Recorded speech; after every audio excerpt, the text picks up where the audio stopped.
Витебск – город творческих людей. Дом за моей спиной тому подтверждение. Подойдем поближе. Перепутать дом сфинкса никак не получится. Уж очень он оригинальный и выдающийся.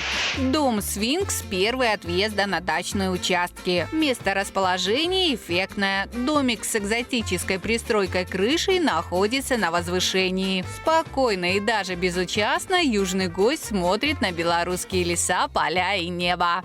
Впечатляющий своим видом сфинкс не бесполезная бутафория. Прямо под головой находятся комнаты общей площадью 30 квадратов. Третий этаж составляет, собственно, голова. Небольшая мастерская. Идея постройки дома возникла давно, но все не мог воплотить, потому что мало времени было.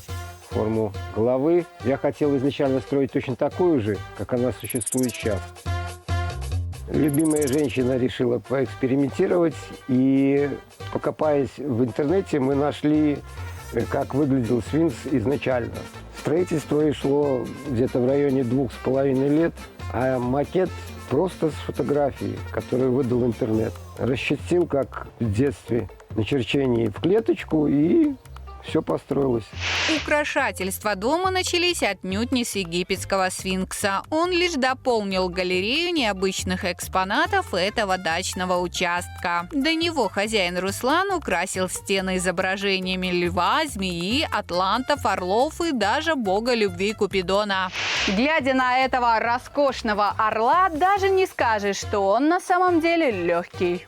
А строительство здесь ни при чем вообще.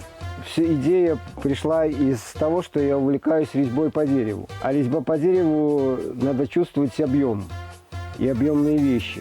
Эти фигуры выполнены не только из пенопласта, но и из подручных материалов. Разрезанные пополам ведра, пластиковые бутылки из-под напитков, пенопласт, частично арматура, проволока. Ну а я достану свой мобильный телефон, чтобы сделать фото на память. Ведь такой дом – находка для туриста. Всем хорошего дня!